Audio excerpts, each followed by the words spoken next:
All right. You already started the recording? Yeah, we good. Episode number 147. All right, let's dance, brother. All right, 3, 2, 1. And welcome everybody back to a different conversation. This is going to be episode number 147 of a different sports show. Yes, it is. I'm here with Kem. Yes, I'm your are. host, Thomas Saxby. Obviously, we're both hosts. We're here for our first in-studio session, just us two. Yeah. And we got a lot of exciting things happening. The NFL draft is around the corner. Yes. The NBA play-in has already started, so the playoffs are also around the corner. By the time this episode releases, the playoffs will have started. And with that being said, Kem, Yes, sir. King, lead us off. What's on the top of your mind? How you doing? Oh, man, like you said, man, with it being that day, man, we got a couple of play-in games. And then, as you said, when this releases, the playoffs will have officially started. Yes. But in that time, right, 6 days after, we have the NFL draft, and what you also talked about. What I wanted to talk about here today is a couple of things, a little bit of both. First, I want to give a shout-out to everybody who has already given a shout out to this. But what I want to highlight is that final 8 minutes of the Golden State Warriors game the other night. Yeah. Of course, Kristaps Porzingis in that first half in a way that you would expect and want him to be available at least throughout the playoffs if they make it to the playoffs, should they win. But I'm talking about old man Horford, those timely Old guys were getting it done, man. Literally. I'm talking about that 8 minutes, Yeah. right? Because that was where you got to see even Kawhi Leonard say something to Draymond Green being a Hall of Fame defender. Kawhi was just like, fuck it, man. Draymond got the best of me. Yo, like, it is what crazy, it is. man. Knowing that Steph Curry was literally on one wheel. You understand what I'm saying? Like, He got taken out the game. I thought that was it. Yo, I thought they were just and like, then whatever. you know his knee, whatever that thing is, you know what I mean? Like, so at the end of the day, man, I want to just say, man, as we always try to old performances, you know what I mean, and things like that, and highlight performances as guys are in the height of their career. This is one of those vintage performances that we may never see from the Golden State Warriors again. Yeah. We might get a good play-in game, but their matchup, should they even, you know what I mean? So then, like, this is what I'm saying, man, because like just to bounce off of that point, like the media, sports media is absolutely cooked because, again, this is a 9-10th seed matchup. At the end of the day, they're fighting for a chance to fight for a chance, you know, like to face the Oklahoma City Thunder. And a lot of people, listen, I understand Steph is the greatest shooter alive. Arguably, it's either him or Magic as the greatest point guard of all time. Kawhi is who he is. And after this game, so many people ran with narratives like, oh, Steph's the greatest point guard ever because of this. And Kawhi's a choke artist. Kawhi ain't real. And I'm like, bro, it's a 9-10th seed matchup. Like, no matter what, they fighting to get smoked in the first round. So, like, I think, like, people got to chill and relax. Kawhi Leonard, did he not come up in the big moments of that game? Of course. But did you guys see the defense that was being played on him? Not a lot of people would have done. He was getting double, triple teamed. Like, Draymond was diving on the floor trying to. Draymond went crazy. Like, it was all Draymond doing that 8 minutes. And you know, Steph, of course, he came up. It was a great game. It was great. But we can. And again, I'm not saying that Steph isn't who everybody says he is, but running these narratives on that game is a little. It's a little shot. Yeah. Because we know what Kawhi has done. We can't diminish it because what, he was the 9th seed. Like, in a normal setting, these two teams ain't even in the playoffs. We just getting it for the entertainment. Yeah, right. We're just getting that game for the ratings. But to what you said, awesome last 8 minutes for them. Yeah. It kind of shows me a little bit that they do have a little bit of gas in the tank, so that when they do try to make this run next year, it'll be a little bit more believable and not, you know, fairy tale-ish. Yeah. Absolutely. That, you know, when it comes down to these, you know, gritty games, that they can pull something out of the tank. Yeah. Which is awesome. And then, you know, for me, on top of my mind, I'm gonna go completely left field. Gotcha. WrestleMania is this weekend. I know I told you guys I promised I would never cover wrestling again, but I just want to say that the state of wrestling is absolutely cooked. For anyone that's paying attention, they got Pat McAfee in a major storyline. They got Lil Yachty out there. They got I Show Speed. They got Jelly Roll in the big, you know, spotlight. And I just want to say, man, I got really, one that I know you ain't down with yet, too, because I just watched it. Yeah. Did you just see Jey Uso and Cameron? Yeah, that too. And that's part of my take here is like, I really wish, I don't know what the WWE is doing, but we're talking about in the 90s, wrestling was exposed as fake. You guys don't have to try to convince anybody that this shit is real. Like, I get it, you're trying to hype up these storylines, but you're going about it the wrong way. Use the characters that you have that you've been training for years. You don't need these celebrities. You don't need it. Like, bro, all day they've been on ESPN trying to just convince everyone that what's going on is real. But at the end of the day, like, yeah, are most human beings still, you know, stupid? But like, I don't think we're stupid enough to be like, oh my God, is this shit real, brother? None of it's entertaining. None of it's cool. None of it's like, you know what I'm saying? Like, you got CM Punk and Roman Reigns out here, and like Roman Reigns is best. Like CM Punk's out here, like, oh my God, Roman Reigns is dead. His dad is dead. Right. Making fun of that, and Roman Reigns' best rebuttal is, oh, you're old. Yeah. Like, come on now. Like, y'all can come up with better stuff. Like these people. Yeah, like y'all can come up with better stuff. Like, it's 2026.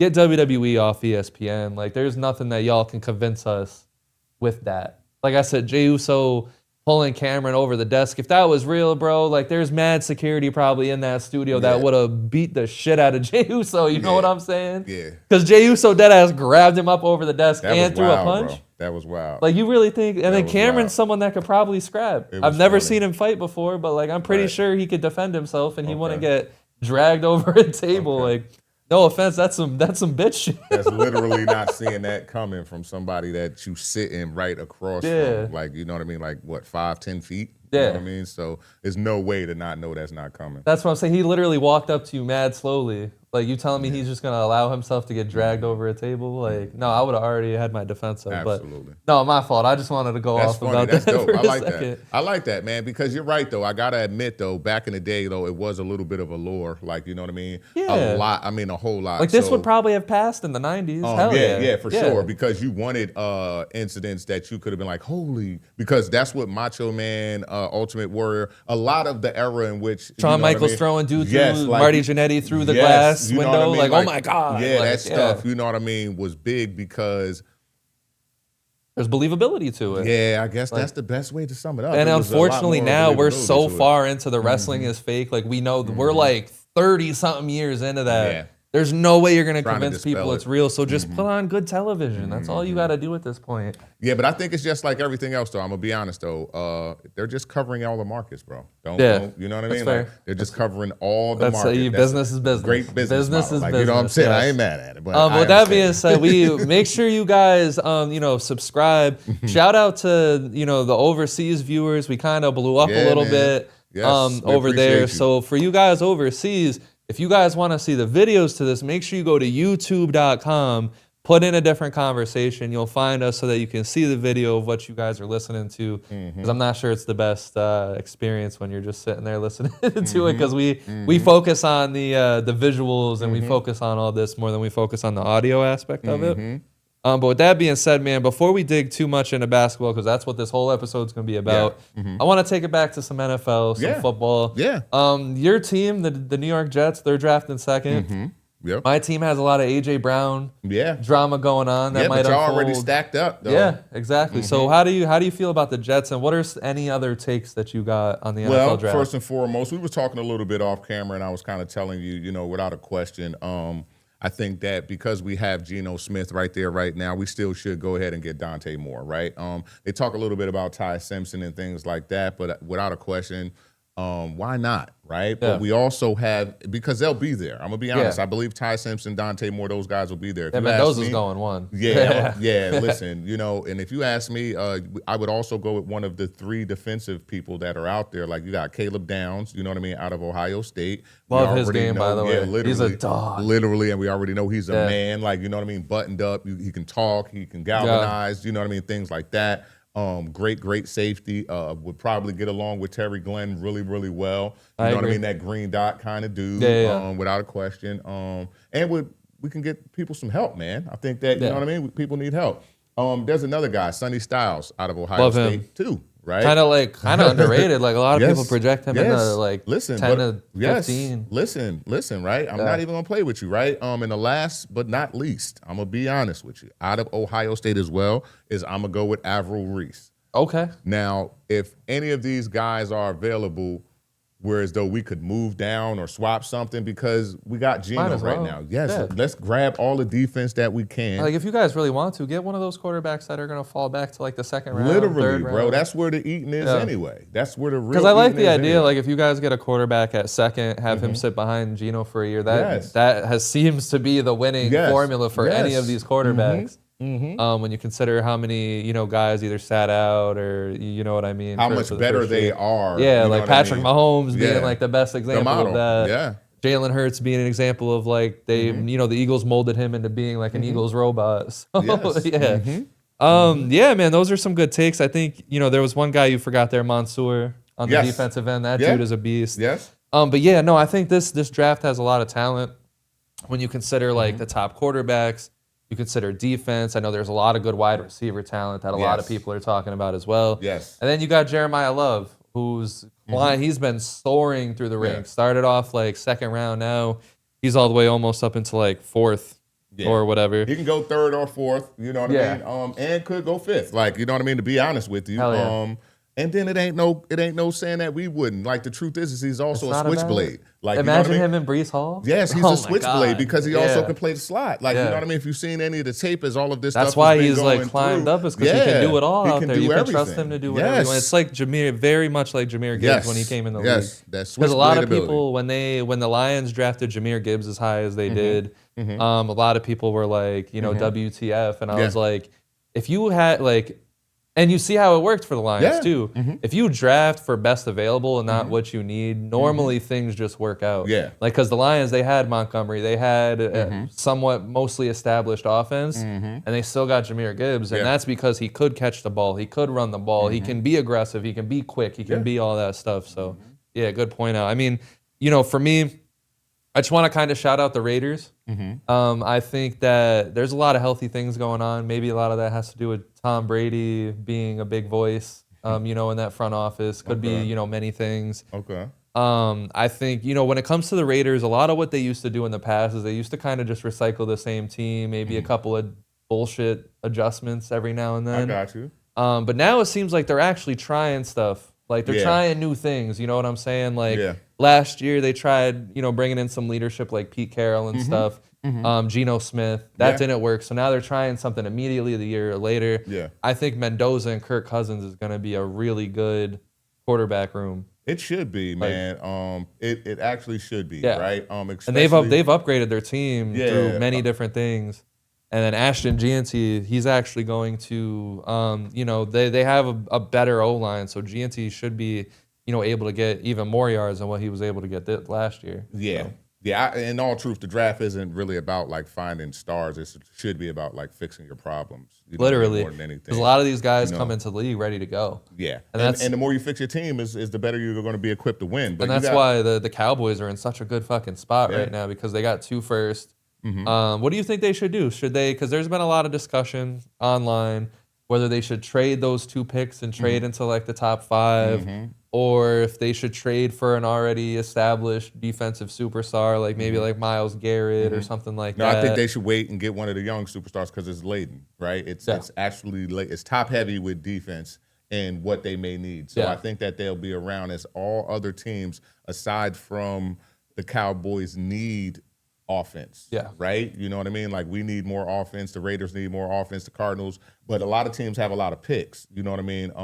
The Cowboys aren't a team that has as many picks as they're just top heavy. They got like the 2 first round picks. They're just literally like so at the end of the day they could trade to get more picks with that top pick. You know what I mean? Do something like that because there's a lot of teams like you got Chicago, Green Bay, to actually get more picks to kind of go for that second, third round thing. Yeah. You know what I mean? Because I think after conference. after their like second round, they ain't got nothing until like the fifth or whatever. Yeah, so you want to kind of do that. I think that would kind of be more smart for them with their already established team, if you ask me. And they could, do some swaps, get some extra picks for them. I just don't I'll be scared if they get Caleb Downs. Because they could. Oh my God. That's what I'll say. I'll say this on I think out of all the defenders that we just talked about, I think defenders, of all the people on defense that we just talked about, I think Caleb Downs is the best. Yeah. Okay. I'm enamored by his game. Yeah. I think when you have the ability as a safety to take over the field the way that he does, that is huge for any team. Because there's a lot of safeties that kind of just hang out in the back. Green dot. They do their job. Yeah. But he's a guy that can really anchor your defense. He can run the whole thing. And he's strong. He can really tackle, and that's the biggest thing for some safeties, their ability to tackle. So I like that.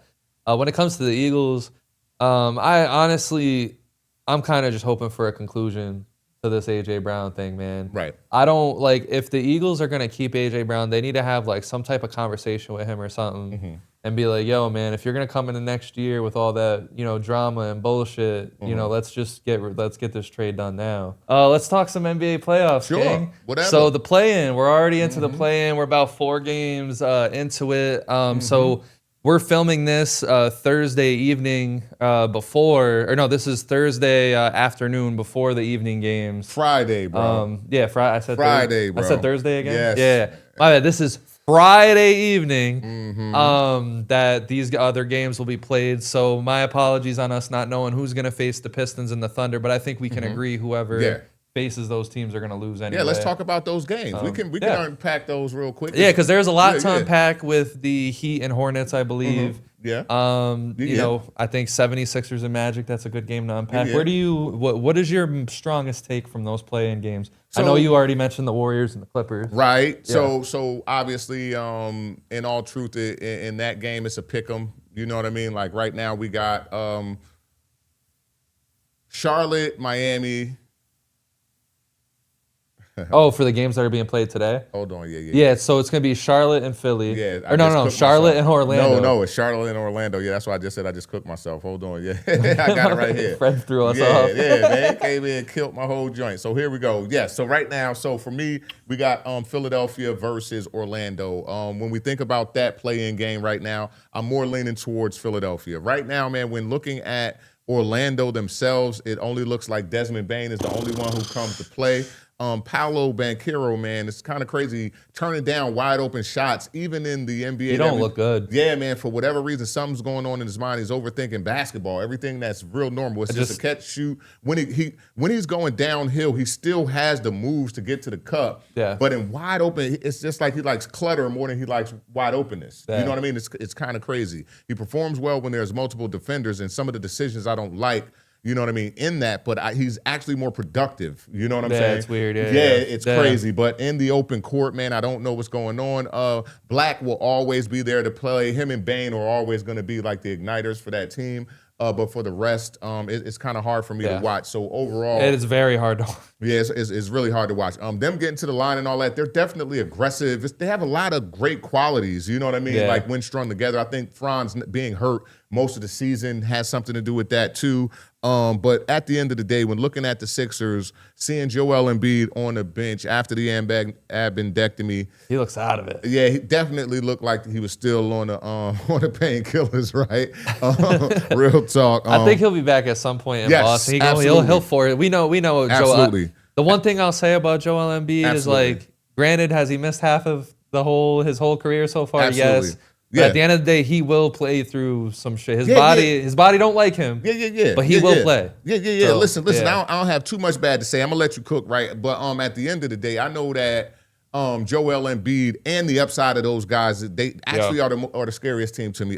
Even seeing Paul George getting a little 15 to 18 points. That's what they need. That's all they need. Yeah, with Tyrese Maxey going 100 and Edgecombe going 100, Grimes going 100, DeAndre Jordan Oubre, all them dudes is giving 100 every day. You Yes. understand what I'm saying? Kelly Oubre basically shooting the best 3-point percentage of his career. Hit like 3 in the first. Like he's an Ooter, bro. It's kind of crazy, bro. When these guys get together, their upside is nuts. So just injecting Joel Embiid into that is going to be a great series. That's what I'm saying, like a top player. Yeah. That's going to be a great series for Boston. I love that. You know what I mean? Just to start there. You know what I mean? Okay. That's the one I'm most looking forward to.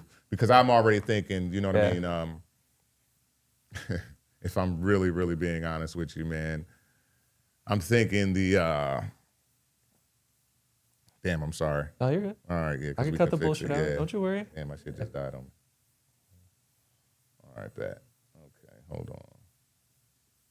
There we go. Because if I'm actually being honest, man, it ain't too much to worry about as we get into like the real first round. Right. You know what I mean? Like these play-ins, they're going to be washed. I think it's more important in the East because I think like a team like the Hornets has a chance against the Pistons and a team like the 76ers has a chance against the Celtics. Yes. As the West, that's why I said I'm glad you covered the Clippers and Warriors. There's not too much from that. No. What I will want to say, though, is about the Trailblazers because no one's talking about them. No one's giving them time of the day. I want to like quick give some, kudos to the Portland Trailblazers. Finishing 7th seed in the West, the hard-ass West. I think they really handled their business this year, especially when you start the season with your head coach getting arrested. Everything that's going on with that. I think, the Portland Trailblazers, they're going to get Damian Lillard next year. It seems like they have a healthy coaching staff even without Chauncey Billups. Avija is absolutely going off. They have a lot of defenders on that team. Scoot played some good minutes this year. I do like what the Trailblazers are moving forward.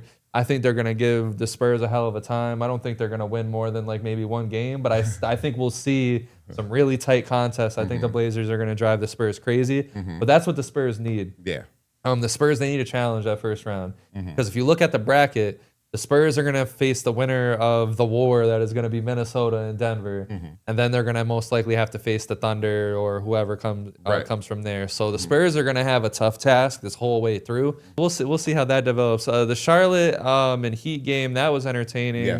Listen, man, the Hornets, I don't know what's going to happen tonight. This will be released after it happens, but I will say this. Charlotte Hornets, this is must win. Now, I understand they're young and everything, but they have not made the playoffs in 10 years since Kemba and Al Jefferson and Zeller, and then we're suiting up for Charlotte, for the Bobcats and stuff like that. So it's a must-win for them. I know they're young. I know they got time, but at the end of the day, it's like you got to strike while the iron's hot. Like even though you're an 8th seed, if they beat the Magic, I think they can give the Pistons a run for their money. This is a team that's built to win like right now in this year. I'm not saying they're not going to win next year. They're going to be back next year, obviously. But this is an important year for them because if they don't make the playoffs, or if they go in the first round and just get absolutely decimated by Detroit, it's like, what progress did you actually make? I know you got Khan. I know like everything seems cool, but it's definitely they got to perform. They got to get in the playoffs. They got to show who they are. They got to make teams fear them, and not like continue to keep them as pushovers. But those are my main takes for the play-in. Okay. Because the 76ers, they showed out. Yeah. So I think we knew that was gonna. Absolutely. We love Maxey. Me and you are some of the biggest Maxey fans in his game. Yeah. The only last thing I want to say on that is I think that when it comes to Charlotte, what was good about Charlotte so far in that play-in game was how they were actually able to do it with all of the Rookie of the Year mentioning of Kon Kanipa and him not being existent in that game. Right. What was really good about that was I'd say the big game ability we actually saw from Bridges, you know what I mean? As well as Miller in these moments, you know what I mean? That were like really, really clutch. Diabate played really, really well. Ball played really, really well. So it was good to see these guys, you know what I mean, in these moments because though that core of guys have played together already. So, you know what I mean? Like the addition, what we talked about before. There's been something brewing for a while. You know what I mean? So what we saw is what we needed to see from that particular set of guys. Kobe White, cold. You know what I mean? His addition to them, amazing. But again, I agree with you. They should literally not play with their food at all. You know what I mean? As it pertains to Orlando, like get through it. Get it done. You know what I mean? Because they're struggling. They're all like there's been so many reports that they're firing their coach after, that the players don't like the coaches, Paolo's struggling. Like, y'all got to take care of them. Because if you don't take care of them, like if the Hornets lose that game, or like I said, if they go to Detroit and they can't even do anything. Yeah, get past Orlando and then like get game set for Detroit. It might be that first game in Detroit, you know what I mean? Who knows how that was going to go, right? It may be elation from winning, or they may get scraped from Detroit acting like y'all don't even deserve it. You know what I mean? Deserve to be here. You know what I mean? That's what I'm saying. Like, and if the Hornets go and get smoked by the Pistons, it's like you really didn't evolve because again, like you guys, I think you took the Miami Heat to 7 games the last time you were in the playoffs when you had Kemba and all that. So there has been no growth since then. And it's like I can't say good. The only good thing I can say about this season, if they were to fail that badly, is that Khan showed up and he did his thing this year. But bro, come on though, bro. You love numbers like me, right? Yes. This is we're give me some numbers, King. Listen, you love numbers like you love me. Look at how LaMelo Ball and the team overall. And I do want to give an apology to LaMelo after you're done. Thank you, bro. Like, thank you, King. So we don't have to do it. Okay. Then. You understand what I'm saying? Like, because the numbers like LaMelo had. Okay, fine. I'll apologize right now. Like they played winning basketball with LaMelo on the court rather than him off the court. Bro. I will say, listen, I have roasted LaMelo for as long as this podcast has been alive. I do think it was very cheap for him to take out Bam, and I do think he could have had a lot better of a game. But if you look at the numbers, his impact on the court when he's on the floor versus off the floor, bro. His defense has improved this year. Yes, they have. I'll let you go. Yeah, go ahead. No, that's it. Yes. LaMelo got my props, but like I said, I need to see his leadership in that series with Detroit. I'm not saying they have to beat Detroit. No, I'm saying they need to show the world something. They got to fight because if they get fucking wrecked, put together some combinations 1, 2, 3, 4. You know what I'm saying? 5, 6. Yeah, like because if they get wrecked, there was no improvement. There was no progress. They've been this play-in or trash team for 10 years, and you got to break out of that. You got to give your fans something to hope for next year. You got to. Because the Detroit, like, I'm not saying they're the easiest 1 seed ever, but they can go in and play some good basketball against them. It's not. Listen, Detroit they're not ain't the playing. Thunder. They're not the Thunder. Yeah, you know what I'm saying? But they're not playing with nobody on the East at all. Yeah, you know what I mean. They're ready. That's why I like it. They're ready to. Yeah, they're not playing with nobody on the East. That's why I'm glad the Knicks are on the bottom. Yeah, like they're not playing with nobody on the East at all. I feel bad for the Cavs because like I don't. You know let's go into it. Let's go into the bracket here. So we got the Cavs and the Detroit. They're going to be facing either the Hornets or the Magic. Yep. And then you got the Cavs and the Raptors. What do you think about that series? So listen, I think that the Cavs should be right. Here's how we should. Here Strong we go. Word. Right? This is and every year around this time we get excited, but we also temper our shit, right? Because we know that as it pertains to Donovan Mitchell, right? We're gonna get a couple good games, you know what I'm saying? But we gonna get some stickers. You know what I mean? So oh my God. So but at the end of the day, I think Big Game James needs to show up. I agree. In these playoffs. This is without a question. And that's what I'm saying. When it comes to James Harden, this might be the last time he can control his destiny in regards to winning a ring. Yes. As we move forward, he's going to start slipping in rotations. Yes. He's getting older. Yes. Who knows? Yeah. He going on a few I think seasons, it's like bro. 18 seasons. Yeah, bro. Like, come on, man. He doing good, bro. Yeah, like, this is his last. This is probably his last chance to control his fate and control his destiny in regards to winning a ring. So I'm expecting James Harden to come out. Yes. And a trade. You know what I mean? What they did, him, Ellis. Yes. You know what I mean? Him and Ellis addition has been totally positive for Cleveland. One of the only teams that are fully healthy coming into this. That's so you already know what I'm looking at. Like him, Mobley, Allen, all of those guys, you know what I mean? Like they should literally run through Toronto. I'm not even playing. Yeah, because I like Toronto's talent. Again, I gave kudos to the Portland Trailblazers. Yes. I'll give kudos to the Toronto Raptors. 5th seed. Yeah. That was impressive. I think they have a lot to build on. I always love BI. I always had a love for BI. Cavs should take care of them. The Cavs should literally. And that's why I said this is going to be a big test for how I feel about the Cavs moving forward. Because I'm big on the Cavs coming into this. I think they should. Even though as a Knicks fan, I think the Cavs should be the team that come out of the East. They have the most talent. They should have the most chemistry. They have good things going on over there. Nothing wrong. It's all respectful. But it's the same thing. Like if the Knicks play with the Hawks and the Cavs play with the Raptors, I don't know how much I believe in them moving forward. Yes, and there we go. That's the thing, because we're talking from the point where we know what should happen, but what could happen usually does a lot of times in these cases. You know what I'm saying? So it's like, yo, don't play.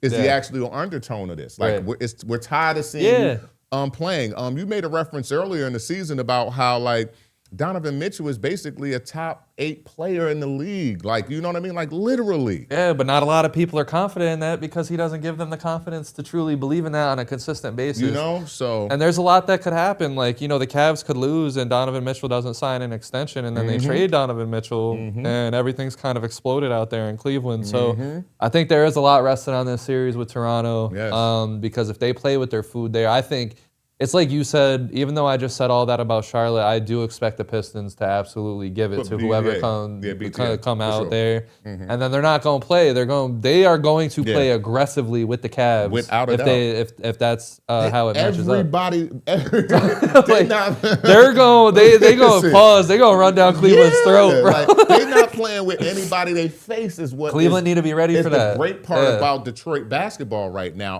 Detroit, OKC, the actual tops of the East and the West, and everything kind of in between. Like even like once we actually get to the Knicks and breaking down Denver and Minnesota, those are actually great matchups. Those are gonna be some matchups over there. What over there? Like that's crazy. Yeah. Even over here, like once that I like the Knicks and the Hawks because that's gonna be a good first matchup for the Knicks. What? Atlanta. Like, come on, stop playing. Do you think that Atlanta don't think that they could beat the Knicks? They probably think they could beat anybody, man. They went on such a run at the end of the year.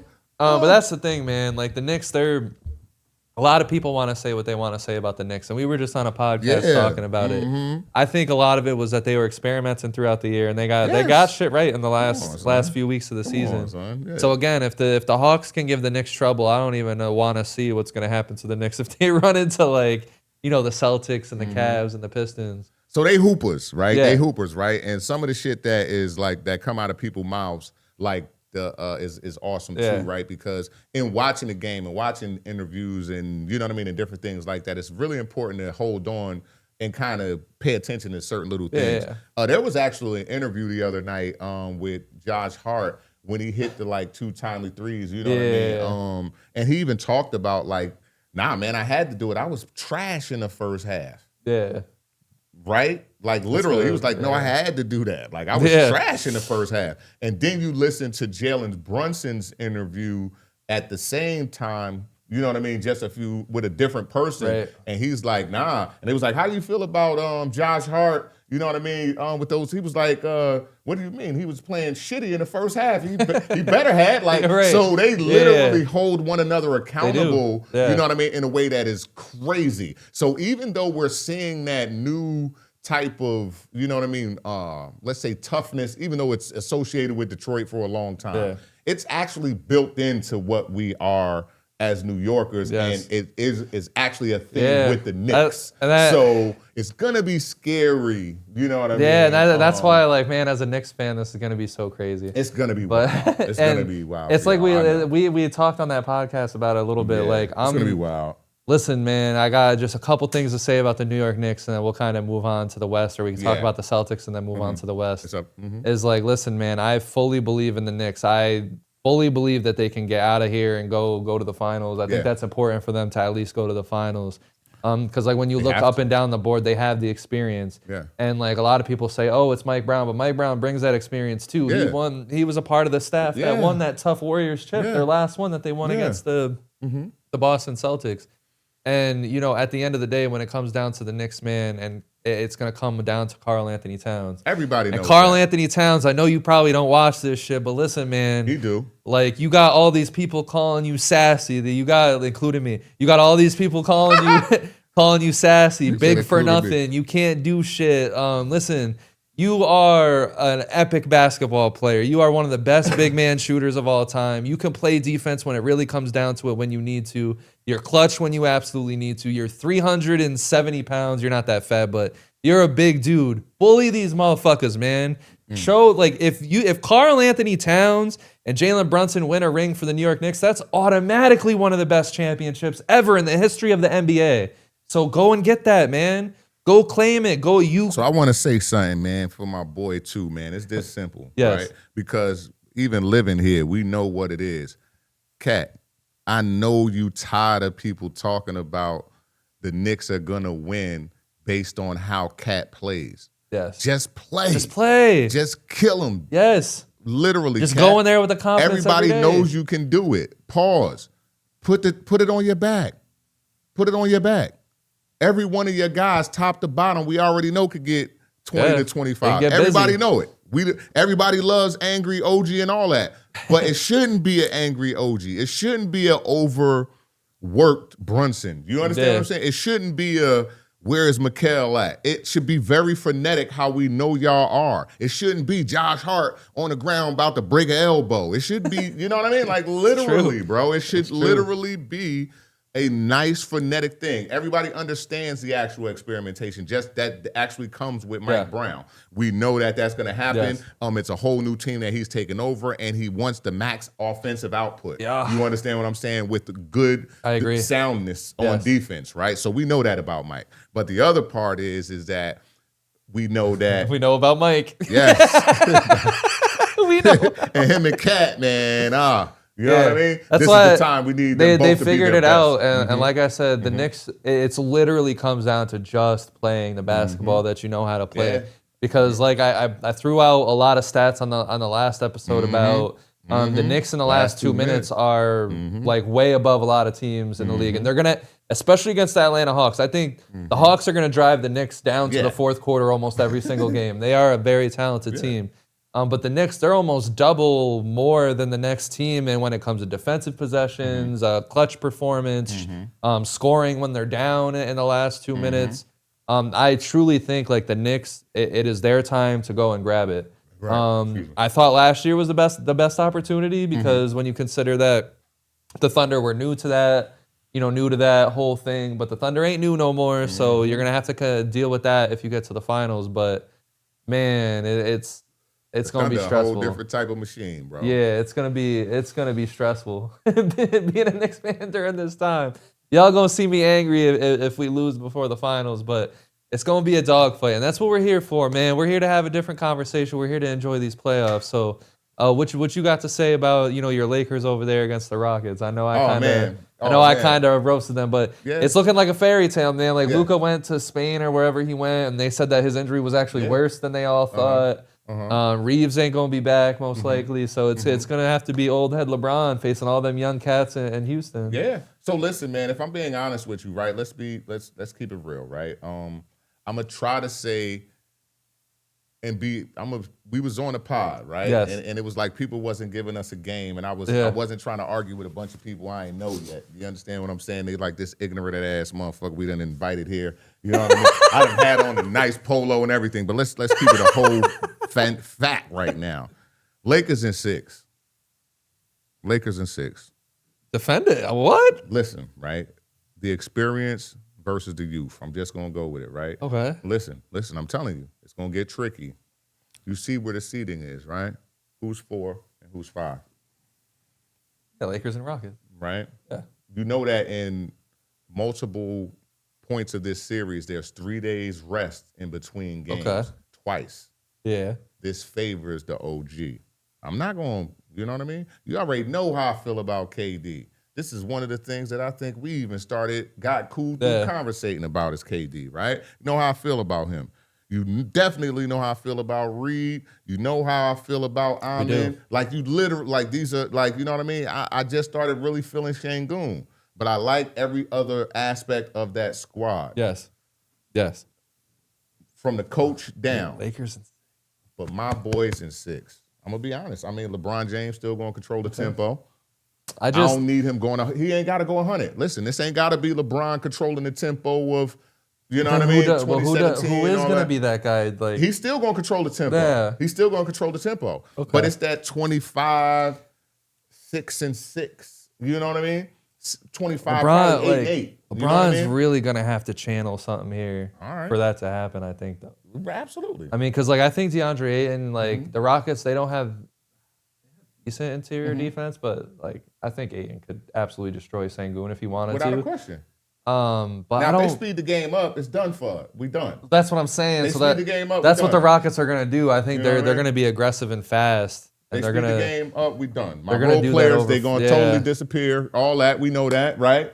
They speed the game up, but if we're defensively sound and LBJ controls the game, you know what I mean, until, you know what I mean? It would be a hell of a performance. Listen, back. if the Lakers, it would be a hell of a story if the Lakers can get by the Rockets, get Luka and Reeves back, and then go face OKC. That's why I say Lakers in 6. But on the other side of the coin, if the Rockets win, don't kill me about this take, y'all. Y'all know I love basketball, but I had to give a crazy Laker take at some time this season. At some point, it had to come because all year Kem was like, these motherfuckers is garbage. Exactly. So here we go, man. We're in the playoffs. All right, that's fair. You got a point there. But on the other end of that, if the Rockets do beat the Los Angeles Lakers, they're gonna face the Thunder. KD facing his old team. Rockets will probably get ran out of the building in that series, and those narratives will be tough. So I almost want the Rockets to lose here because I don't. Like, a lot of people like the Rockets. You even mentioned that. Damn, boy, you really are a story guy. I like that. Yeah. Rewind real quick. Rewind, bro. I like that. Don't glaze over that or gloss over that. Don't gloss over that. No, I mean, because like I said, like if I won't even say if. I'm going to completely disagree with you on the 6-game take. When the Rockets beat the Lakers, there we go. It's going to be KD up against his former team, the Oklahoma City Thunder, and I think that's why I said we're set up for a lot of crazy good like matchups here. But going back to what you said, that's why I wanted you to rewind because you may not realize we are in a situation right now. This is the frequency that we on. Please make sure that y'all like, comment, and subscribe. If you made it this far, okay, for real, you are a part of the conversation. Yes. My guy was talking about at the beginning of the episode about how we are actually watching the OGs getting scraped up. We are excited to see these guys get put in position to get killed. You understand what I'm saying? And this like the Rockets and Lakers are playing to get fucked up by the Thunder. There it is. You did. That's why I said rewind. You understand what I'm saying? We literally. Like I said, I like the Rockets. I like what they built, but being in that 4th, 5th, man, that's just treacherous. All the OGs is getting killed by the young boys in every matchup possible in these playoffs right here. You know what I mean? Yeah. So I gotta give a crazy take for, you know what I mean? Like, because it's over. Like I don't run them off the floor. Because that's the thing. Like you believe in the Rockets. I believed in the Rockets at the beginning of the year. A lot of people believe in the Rockets. I just think they're 1 year away from being that true finals contender. Because I think this year was just finding out what they have. They'll get Fred back next year. They'll make some moves to make their team make a little bit more sense. Especially in the 2nd round matchup. Yeah. You know what I mean? Because like that's the thing that sucks is like, you know, the Rockets are going to beat the Lakers and they're going to get ran out the building by the Thunder. Everyone's going to make fun of Kevin Durant. Yeah. And we're back to square one. Yeah, you getting the best OKC in the 2nd round. Right, the best. Like like, them motherfuckers are going to be like running through these teams. All right, so the other clear-cut matchup that we get, because I don't think we need to spend too much time on the Spurs and Trailblazers. I think we know what's about to happen there. I mean, if the alien at peak form. If something crazy happens, the internet will explode. Yeah, Fox at peak form. Even old man Harrison Barnes at peak form. The biggest thing they say about him is his workouts and off-season and in-season workout. He's the hardest, you know what I mean? Harrison Barnes? Yeah, the best prepared there is. That's why he's still in the league. Like, a lot of people wanted to write him off so many times. Come on, man. But you notice he's been the focal point of some really good teams these last few years. Brother. So Nuggets and Timberwolves is the last thing that we'll talk. I mean, I think when it comes to the Celtics and the 76ers, we know that's going to be a war. That's history too. It's going to be a war. It's history. They're going to fuck each other up. There's going to be some injuries. They're going to be in each other's faces. Embiid's probably going to be crying at the end of the series. You know, we know how that goes. But with the Nuggets and the Timberwolves, what do you think? Because I think this is the one matchup. History. That's more history, bro. This is that one match. That's what I'm saying. This is a rivalry. This is full blown. Yeah. A lot of people like to put these two teams up against one another, and now we get a 1st round matchup. So what it could be is that, you know, the winner could go on and go all the way to face the Thunder, but the loser is going to have a 1st round exit. Yes. People might get fired. People might get traded for this loss. Yeah. So what do you think is going to happen? What is your breakdown of this Denver Nugget Minnesota Timberwolves series? Well, let's start first with how Denver did Minnesota to win their first NBA championship. It's bad. Right? Yeah. Let's start there. Then go into the next year of Anthony or AE being able to put them out. Game 7. That was one of the best series we've ever watched. Right? Being able to put them out. And then after that, the rivalry being full on in season. Every time they play in the regular season, it's intense. They're ready to go at each other. With AE coming back and having this late season injury, right? I still have to believe in what he does in the playoffs. This is what he do. This is the time that this is him now. Yeah, real talk. We know that this is him. The ramifications of a first round exit for either team, I think, is not as bad for Denver as it is for Minnesota. Yeah. Right? Because you've been calling for their head coach being fired, and we already know, might end up being right. Because I thought your take was crazy then, but like we're actually getting to a point where if they lose, who knows what will happen to them? Yeah.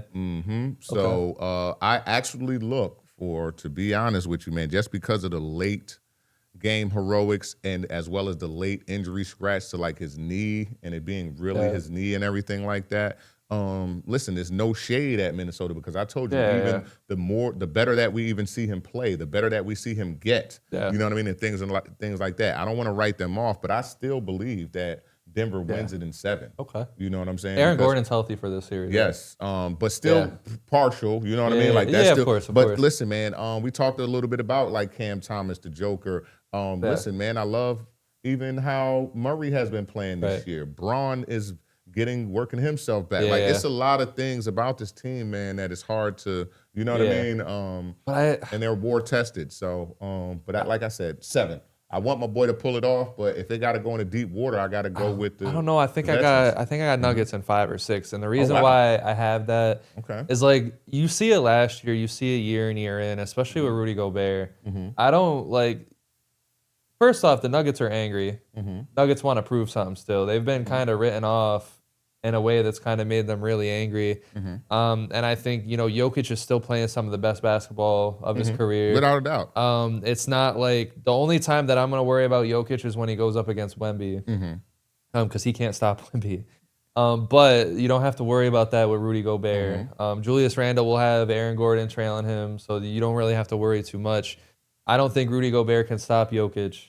Because I think it comes down to these others. Like, I don't think it really, I think we know what we're going to get from Anthony Edwards. I think it's going to be epic. We know what we're going to get from Jokic. Yeah. I think this is where, Cam Johnson, a guy like him, thrives.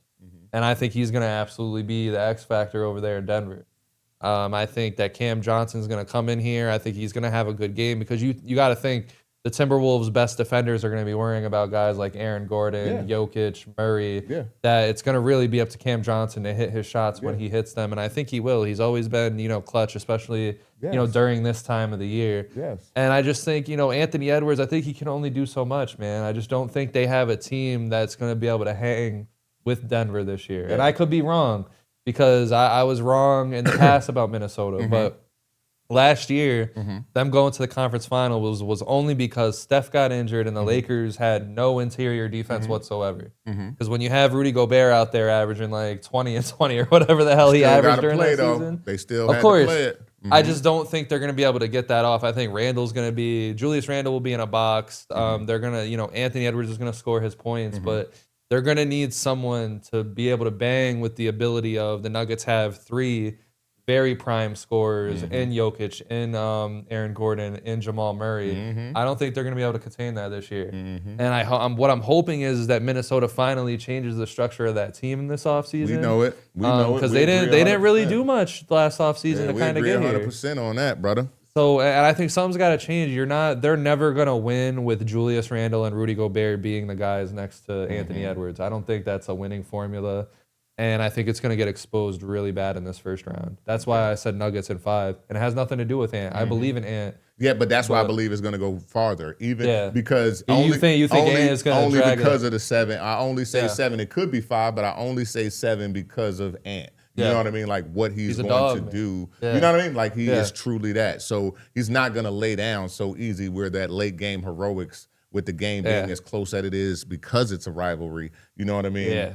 I agree. They may pull out. And it'll be so interesting to see how the Spurs and their young players actually attack this. But it was like I said on the podcast that we did with all those other guys, is that I don't think it matters too much because at the end of the day, they're talented. Who, the Spurs? Yeah, they're talented right now, up and down, left and right. It's going to take a massive collapse for the Spurs to just suck in these playoffs. Yeah, so now this is where the analytics along with the athleticism and everything actually makes sense, right? Now, the crazy thing about this is that me being the elder statesman and me always leaning towards experience too, right? Yeah. There's also a thing that is about cohesiveness, frequency, timing, and everything that we're actually seeing with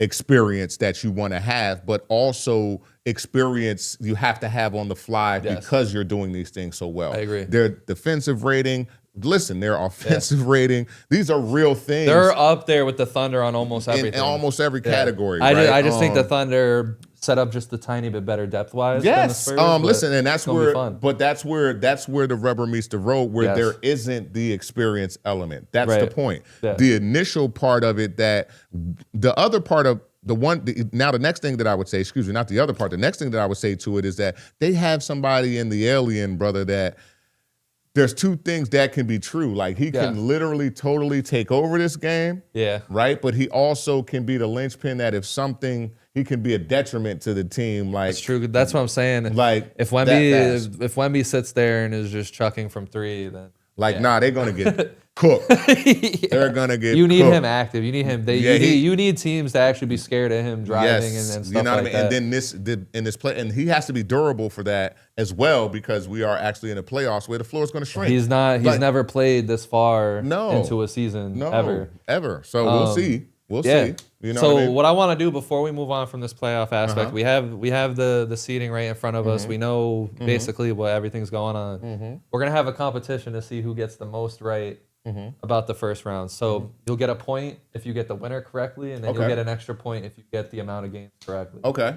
So I'll go first. Okay. I think the Thunder are going to, if it's the Warriors or the Warriors or the Suns, I think the Thunder, they win in 5. Okay. I think I leave it open to 5 because I think Steph will have one game that'll get the media and everyone like, oh my God, the Warriors, what the hell? I think the Thunder win in 5. I got the Rockets in 5. Sorry. I will give the King one game, just like I gave Steph one game.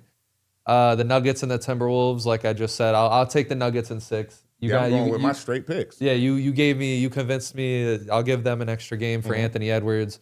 The Spurs and the Blazers, I think it's the Spurs sweep. I think they're gonna come and they're gonna take care of business. I don't think there's anything on the Blazers that will overwhelm the Spurs in the slightest. Okay. And then on the other side, I got the Pistons beating the Hornets or the Magic. It doesn't matter who in 5. I got the Cavs over the Raptors in 6. I do think that Donovan Mitchell and James Harden are going to be a little goofy in the first round. They're going to scare a bunch of folks.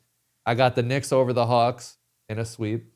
And I got the Celtics over the 76ers in 7. I think that'll be our only 7-game series. Okay. All right. So we already know that I have Lakers in 7 over the Rockets. Okay. Right. No, you said 6. I mean, 6. Yeah, but I'll let you backtrack. No, it's okay. Okay, Lakers in 6. All right. So because we're doing the money, because these takes will be separate. You know what I mean? Oh yeah. What I can't. These takes will be separate. I'm gonna go Lakers in 7 over the Rockets. Right. I'm still going with Denver over Minnesota in 6. Okay. I agree on that. Yeah, I'm going with Denver over Minnesota on 6. I'm going with OKC having a gentleman's sweep over whoever wins out of. Okay. Yeah.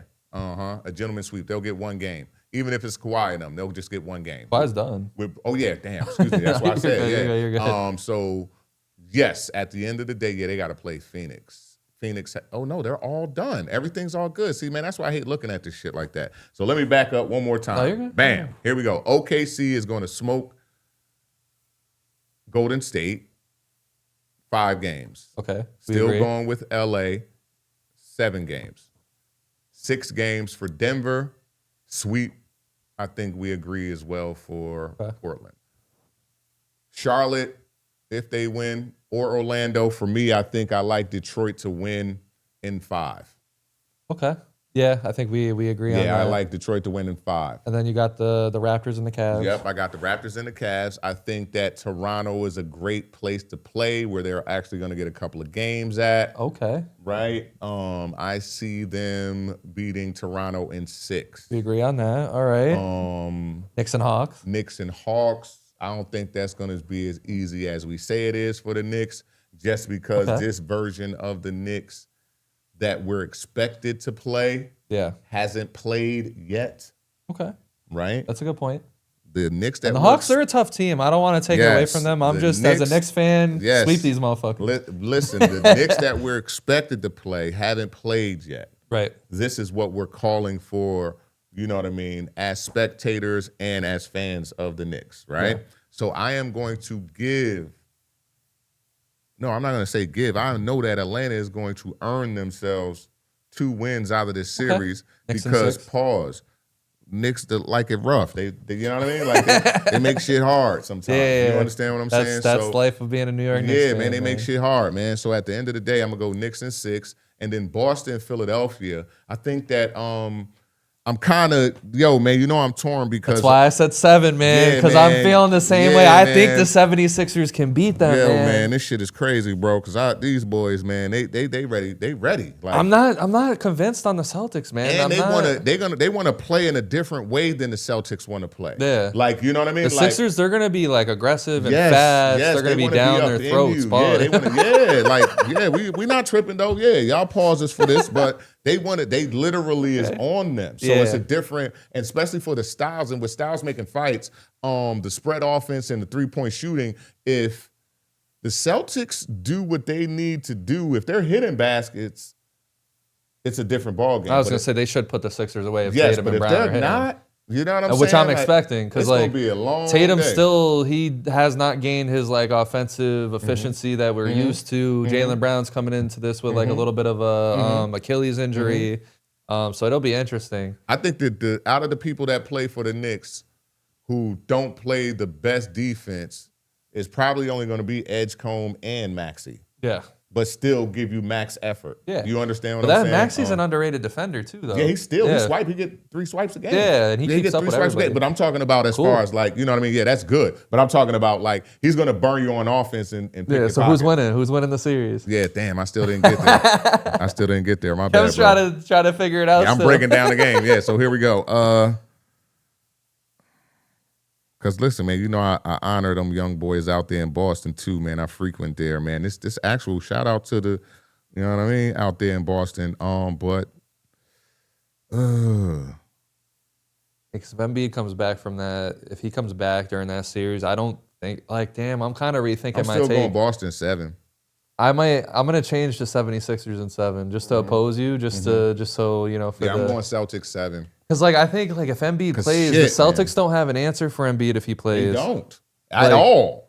They don't. But that might take when it's too late and it's going to be too much to depend on. And if they put Jaylen Brown on Maxey, that's going to be hell for Jaylen Brown's leg. Yes. Yeah. So it's gonna come down to Tatum. And Edgecombe is gonna be. It's gonna come down to Edgecombe going to cook. And let me say I love VJ Edgecombe because in his press conference in the play, he was like, man, I'm just having so much fun. Like that motherfucker, he's gonna have fun all the way through. Yes. That's he's dangerous. And that's what I'm saying for what he's already achieved this year. Yes. In regards to points and defense and all that stuff, man, it's going to be fun. But yeah, the playoffs are definitely going to be fun. So I want to talk, we got a little bit of time left. Best playoff moments. Okay. NBA, NFL. Yeah, NBA. And I can start. I can start this off. These are my top 5, but just please understand that I'm probably leaving a lot of moments out. But these are the first 5 that come into my head when we talk about the playoffs and moments. So first off, I got to go with the basic one, the one that you lived through, that I didn't live through. Michael Jordan, the crossover to win that game over the Utah Jazz. Yeah. I got to go with that. That's the most iconic thing. Every time they make a video for the playoffs, they show that play. I'm sure Utah, every time that play is mentioned, they shake their fist at it. It's crazy. Did you know that the Utah Jazz have never had a number 1 pick in the NBA draft? Isn't that crazy? They've never won the lottery. But yeah, I got Jordan's crossover. Number 2, I got Ray Allen hitting the shot for the Miami Heat over the Spurs. Okay. Because like I said, that play right there alone changed a lot of stuff. Because if Ray Allen doesn't hit that, that's one less ring for LeBron, a lot more uglier on his resume. But also at the same time, the Miami Heat in general, like him hitting that shot, because they didn't have a championship up to that point yet. Yes. So if they don't hit that, it's a lot more frustration. Maybe they break up even earlier. You know what I'm saying? Yes. There's a lot of what ifs behind that shot. Yes. The other one, I have Willis Reed. Okay. All the way back when they faced the Lakers right. and Wilt Chamberlain. He had a torn leg and still busted his knee was like... Yeah, he still came out there. He was shaking with it. He was fighting the Lakers bench. He came out. He only scored like 4 points, I believe, in Game 7. But his presence alone on the court, the way he was playing defense against Wilt, him to come out. You know what I'm saying? That is like one of the greatest Knicks lores that you'll ever hear is Willis Reed. Look it up if you don't know what I'm talking about. The other one is Giannis scoring 50 points in Game 6 against the Suns. I thought that was such a great conclusion. And especially since the Milwaukee Bucks did not win a championship since then. Yeah. I think that was a great conclusion and a great stamp on that run that the Milwaukee Bucks went on with Giannis. Him scoring 50, him pulling out all the stops that series to make sure that the Bucks did not choke against the Suns is a huge thing. And the last thing I got, and this is just because I dropped my keys. Yeah. This is just because I want to get some people mad at me. Kevin Durant hitting a shot in Game 3 in the finals against LeBron James in his face to give the Warriors the 3-0 lead in that series, I thought was cold. And the reason why I thought that was cold, because this is also part of my hot takes, so maybe I'll get rid of it now, is that I think, so a lot of people have been saying on social media lately, and you can go ahead and get mad and yell at me if you want. A lot of people have been saying that Kevin Durant in his career has never been the best player in the NBA. But what I would like to argue is that those first 2 years in Golden State and those last 2 years for the Oklahoma City Thunder were Kevin Durant being the best player in the world. And a lot of you motherfuckers wouldn't have gotten so mad that Kevin Durant left to the Warriors if you didn't also think he was the best player in the world. Because I guarantee you any other player going to the Warriors in that scenario would not have pissed people off the way it was. But because Kevin Durant was the best, he won Finals MVP over the best shooter in the world twice. He led the Warriors. He came in and led a dynasty for those 3 years. 2 years winning the championship. That is one of my biggest hot takes, is that Kevin Durant was the best player in the world. I think the time breaks down to 2015 to 2018, I believe, with everything that I just said. You are right. Kevin Durant was the best player in the world during that time. Yeah, I don't know where that came from or why you would think I would argue that. That's not like... It was just in case, because some people got mad. Some people got mad when I said it. That was clear basketball. He was just doing it effortlessly. Like his stats were down, but his efficiency was ridiculous. Was super up. Like every time he touched the ball, he was a bucket in whatever position. Like, why do you think it was so much for him to even try to come back when they already knew he was banged up? Yeah. You know what I mean? Because he was a bucket. So it was like, all we need him to do is, you know what I mean? So anyway, man, that's crazy that anybody would ever say that he's never been the best player. People just love to hate KD, they just, man. For whatever reason, they tripped out, man. They tripped out, and they don't know good basketball. Because again, at the end of the day, if you're one of the best players in the world and you just can't get it done with your team, whether it's Kevin Durant's fault or whoever's fault that the Oklahoma City Thunder never won a championship, if you're presented with an opportunity of a guarantee that you're going to be competing for the championship, and you're still going to make the same money that not maybe the same money, but a significant amount of money, take that every time. That's just a good business decision. And they approached him. It's not like he called them like, yo, please, man, please get me on the team. Like, it wasn't that. It was a long decision made over a few weeks. So, my fault. Yeah, no, I had to talk about that. You're good. You're good. All right, man. So who I'm gonna go with is kind of dope because you had Michael Jordan in there right away and shit. So listen, it's kind of funny because before that push, it's gonna be up to us to leave Michael Jordan's name alive. Yeah, bro. Because before the push, it was one in '89 that he did where he got the actual famous shot over Craig Elo, I believe. But what was so iconic about that pose was the three Yeah. You know what I mean? Yeah, Like, yeah. That was the one before the actual, you know what I mean? Like, so for the championship. Yes, bro. Yeah. So that 89 one, we got to go with Mike for that for me. That is amazing. You know what I mean? We see that highlight all the time. Yes, man. That was literally a template. Like, you know what I mean? Like, for literally. Like the takeover moment. You understand what I'm saying? Like, because at the end of the day, you know what I mean? It was kind of crazy. But then I'm going to move it to my guys, man. We got to go back to something that's a little bit. And I want to put 2 in there, if you don't mind. Can I put an asterisk? So we got to go do whatever you want. All right, we got to go. This is a different conversation. Yeah, you can bro, put 10 in there for a top 5. So I got to go to my old school, because y'all know I'm a Laker fan, man. So even though MJ is going to be first on my list, I got to put 2 Laker moments in this top list for me as well. We got to go with the 87 where Magic doing the baby sky hook, doing the Showtime on him, and like really took the heart out of them boys. Coming in at center. Yeah, it was kind of crazy. That was awesome. And then the Western Conference Finals, that alley-oop in Game 7 from Kobe to Shaq. That's one I was considering, Kobe to Shaq. Kind of crazy. Boom. Because you consider all the narratives that were around Kobe and Shaq hating each other and everything for them to pull thinking that he was off. Gonna gun. You know what I mean? Like normal Kobe style. Like he was just going to gun it. Nah, he threw the oop. It was just crazy. And then Shaq expression. And then, he was like. You know what I mean? Like he didn't think he was going to do it holy shit, either. Brother. We did Absolutely. that. Absolutely. That was amazing. That was beautiful. Yeah. Then I got to fast forward it a little bit because with me being a Laker fan, there was a few things that of course, I can't be all Laker. So I'm going to go to 2016. We got to go with, sure, bro, Kyrie Irving, Game 7 dagger. That was Cavs. Come on. Yes. Yeah. So I'm not saying. My fault. I didn't say Lakers. No, that was or on me. anything. That was on me. Oh, my yeah, fault. yeah. Listen, we got to go to that. Like that. My bad. I was locked into the Lakers. Oh, yes. No, absolutely. No. That's why I said I'm not going to do all Lakers. That shot was cold. That shot was cold. That shot was cold. That's how we knew. We already knew that Kyrie was cold. But that was like the toughest bucket. Bro, because he walked up to the greatest shooter on earth and basically just said, suck my dick. Lord him in. You understand what I'm saying? Like to just literally. He said, fuck you. Like, I don't give a fuck about you, man. Oh, my God. Yeah. That was amazing for me. Of course, we got to go to, and it's kind of crazy. LeBron blocking that series, too. Like that's what, you know what I mean? Like that chase down is also what makes that. Because that was out of nowhere, bro. Because we watching that series. That's the last thing I expected from that play. Yes, man. He beamed that off the glass. Like, literally. Punch that shit. Like, it was hard, man. That was crazy. That was one of the hardest plays ever. So it's kind of dope that you also know the correlation of both of those moments in that same thing. Then we got to go to Ray Allen, bro. Another moment that had LeBron in it. You understand what I'm saying? It's kind of crazy that these iconic moments are together. Ray Allen, Game 6, 2013. We kind of spoke about this again. This is no way to not know this, though, or this not be like one of the greatest playoff moments, you know what I mean, in history for me. And then, just because we may not ever see this again from this player, this dude has shook down the NBA more than anybody. I think the brother listen, and I ain't count nobody money, but I think to have 4 contracts in 5 years and make like 300 M's, it was deserved after this play.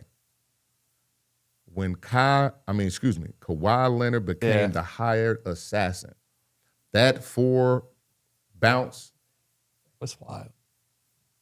Yeah. Come on. That was the thing about Kawhi, man. That's why, like, I don't. Game 7, through all this stupid shit that's happened on the Los Angeles Clippers, I just need people not to forget that Kawhi Leonard is one of the greatest players to ever play. Word. Probably the best two-way player that we'll ever see, not named Michael Jordan. You heard me say last week, what if he would have never even left San Antonio? Right. You know what I mean? What if he would have never even left? It's all right that he got the chip there. But if the injury, because that chip in Toronto is one of the greatest championships in my eyes. Because that was ridiculous. He was an assassin. Like, he just ran up to whoever was in front of him. He did not care. They were taking care of business, and it's cool to see like a dude with that confidence during that time, because that was a time where going to the chip. Like that during that time it was Warriors is winning, and that like no one else gives a shit about anybody else. So that was You get me? We going to the chip, and he proved it. So then, what are your biggest playoff heartbreaks? Man, come on, where we got to start? You know I'm going to start in 2002, Kings versus the Lakers. That was rough because they still have. Yo, come on, that is crazy. Sacramento. Them as a franchise, like Damn. Even though I'm a Laker fan, like, you know how good If there's them dudes one was? moment that you can point to that really ended a franchise in sports, bro, they have like, not. That gotta be one of the, like, because they was better than everybody. Yeah, then they lost that. That was it. That was it for Sacramento. Yes. They have not. They've been to the playoffs like Yes. what, once since then? Mm-hmm. They have not recovered. We got from the guy we spoke about last week who got stats on DeMar DeRozan. You know what I mean? After that, oh my goodness. But then if I go to something else, we got to go to 2016. These are real heartbreaks, man. The 73 win, 73-3. Yeah. Warriors. So you got these real heartbreaks. I got like little more. Like, yeah, these are real. Like, how do you do that? 2013, Spurs lose game 6. Like to Miami. Like, let Miami do that to them. I was gonna say, on the other end of that was pretty heartbreaking for San Antonio. Yes, that was horrible. Because like you gotta think like, and that's what I'm saying. Like with the shot, Yes. and specifically for Ray Allen, if you don't make that shot, Timmy got 6. And we hear all the discourse about Michael Jordan having 6, and that's why he's better than everybody. Imagine if Timmy D had 6. Wasn't it said, like, if I'm not tripping right, like, because LeBron made like 16 straight points, right? Up to that point. They said that people was even leaving out of Miami and shit. Like, they was actually exiting the stadium and all that. Yeah. Like, that is amazing. That was one of the, like, so that heartbreak got to be crazy. That was a very, like, that's one point you can point to that probably has the most butterfly effect of, like, a whole bunch of stuff happening. Okay, I like that. You got anything else on that one? The last one I'll say is your boys, man. You got to remember, man. Yeah. 19, you might not remember, but I used to love this guy, and he played on y'all squad, man. But when y'all lost that Game 7 in Houston, you know what I mean? The team was built, literally, for that kind of war. They lost. Came close. Everything would have been different. That's when, like, Starks had that crazy. He was going off, man. That horrible. Yeah, it was so random. It was literally like the Jimmy Butler Heat, man. That's what it is. Like, you wondered if he got paid to do that. You know what I'm saying? It was kind of crazy. my heart breaks, not because I figured you were going to cover the best ones. So I got the Wizards losing their series to Isaiah Thomas and the Celtics. I think there was a lot of hype behind those Washington Wizards. They believed in themselves, and they got crushed by Kelly Olynyk. Yes. You ain't never lied. Oh, my God. They haven't recovered since then. I have LeBron destroying the Toronto Raptors. I think that was really heartbreaking for Toronto because they feel like they finally figured it out. DeMar DeRozan, Lowry. That changed the course of everything because if they don't lose that, who knows if Kawhi even ends up in Toronto. They felt like they had to make a desperate move to keep their winning ways moving. I got Chris Paul losing in the finals to the Milwaukee Bucks. Okay. Because the motherfucker was waiting his whole career to get into that moment. They go up 2-0 and the Bucks run them out the house 4 straight games after that. And Chris Paul wanted to say, I'm addicted to this, and then never goes back. And now he's retired, which is crazy.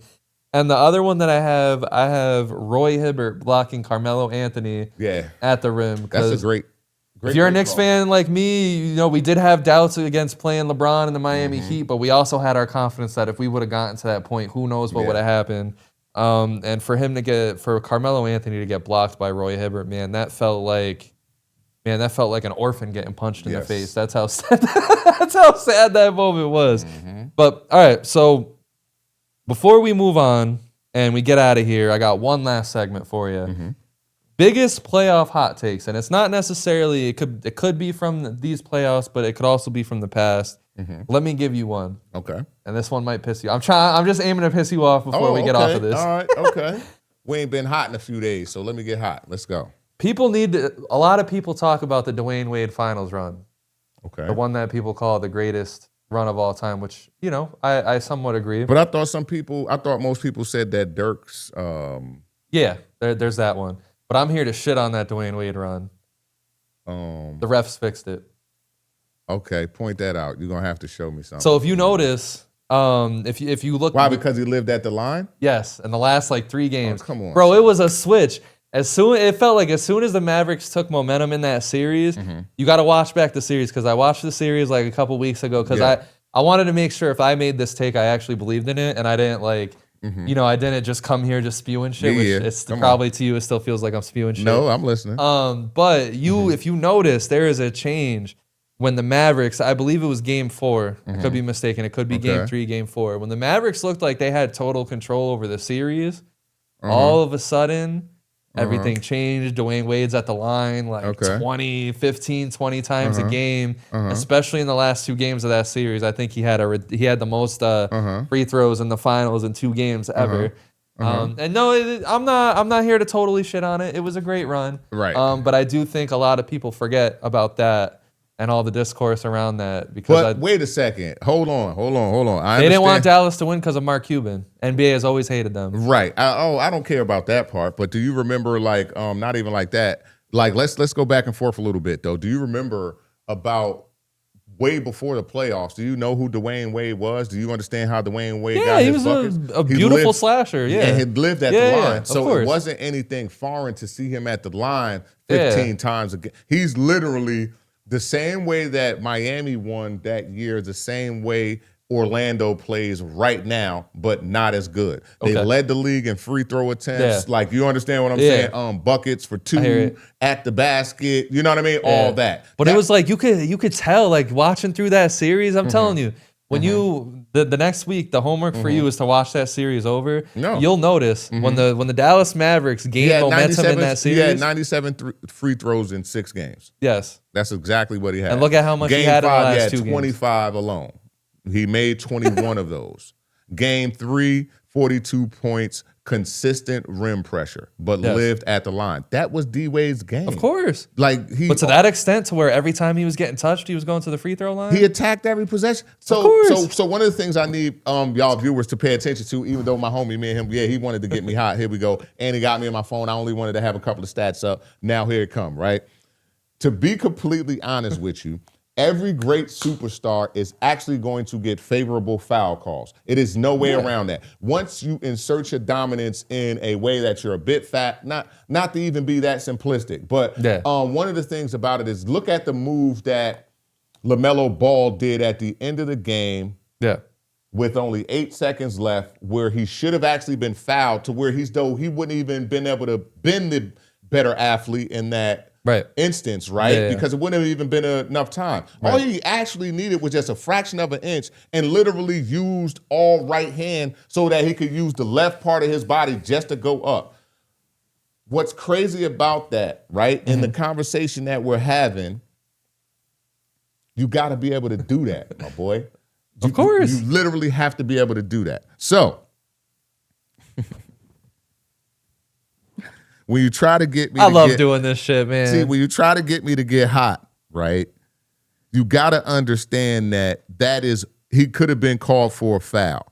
Dwayne Wade and every great player that plays this game gets to the cup 50% of the time of their scoring anyway. Fair. It's without a doubt. You understand what I'm saying? Like, or what you would be, what you would consider at the cup. Let's go 10 to 12 to 15. Like, every great player is going to live in that. As we watch the playoffs where we are right now, the best of the best is actually going to be playing in that range. Because they're looking for the foul. They're looking to get the easy points. I respect they're it. looking to slow the game down and game plan and scheme. You understand what I'm saying? To get ahead of the team. So at the end of the day, bro, get the fuck out of here. You my man. Get the fuck out of here. He put pressure on him, and it showed up through the whole season that's how Dwayne Wade played. It just so happened that he was so young. It's the same thing that every other player that you have me bring through history about. I want to kind of, another thing that you realize about that. I forgot that segment. Is these guys, no, it's okay. These guys put pressure on the game and the rim. They literally put pressure on the game and the rim and force the refs to actually make calls. You know what I mean? If you're putting pressure, you know what I mean? Like, you got dudes falling back all the time and you falling while dudes is falling back. No, I'm giving you you got to get that foul because you got him falling like that from what you know what I mean? The pressure that you're putting on. But we also know when those high pressure guys, you see me shuffling my feet and shit. It's funny. Yo, it's like it feels like you're about to get up and just cross me, you bro. Know what I mean? Like, dudes have to, the greatest actually plant their feet. You know what I mean? And also aware of that. So anyway, I love what you just did there where you just got me hyped. We talked a little bit of X's and O's and shit. But the truth is that the greatest NBA players that we're going to see, these same stats and same things are always going to be argued. Well, you understand what I'm saying? And that's the thing Because is like they say that like, for example, SGA is like a foul bait or there it is. whatever. You But would if you actually- go and look back, Kobe Bryant averaged more free throws than SGA. there we go. So did Mike. Yeah. So did LeBron at his I think prime going to the I think cup. there's only one true player that's really quote unquote a foul baiter, and that's James Harden. Like he's the one that Yes, actually he developed- disrespectfully yes. does that. Yeah. All right. So what's your hot take then? No, I love that, man. I didn't really have one. You got me going with all that. That's all I need. All right. So on our way out, I'll give one more. LeBron doesn't make that 3-1 comeback without Draymond getting suspended. That's all I gotta say. Agreed. Okay. All right. Agreed, Cool. 100%. I mean, them boys was too good. Them boys was too good. And I think I agree with the one thing that I would never say, but I am going to say. I don't know who this originated from, but they said that was the Cleveland Cavaliers stimulus package, and I agree with that 100%. I mean, I could definitely see it because I mean, we'll leave it there. We'll talk about that on the next episode. So with that being said, make sure you guys like, subscribe, leave some feedback. We appreciate everything. We're gonna keep pushing. Make sure after this comes out on Monday, you stick around because on Tuesday we're gonna finally have our baseball stream. Thursday we might have a non-sports episode for you, but either which way we'll have 2 streams on live streams on Friday. And then you never know what we got in store after that. So make sure you guys get on this wagon because we are confident, we are hyped, and we are ready to deliver you guys some content. There's not another place where you'll get the hottest takes as you just seen, the best laughs as you just seen, and everything different. Have a good day, night, wherever you are. Hit the music. We are going to get on out of here. Enjoy the playoffs. Enjoy the first round. Ooh. We'll be back. We will be. Yes, sir. That's a lot to be. God damn. All right. How you feeling? Oh, I'm good, bro. Yeah, I feel good.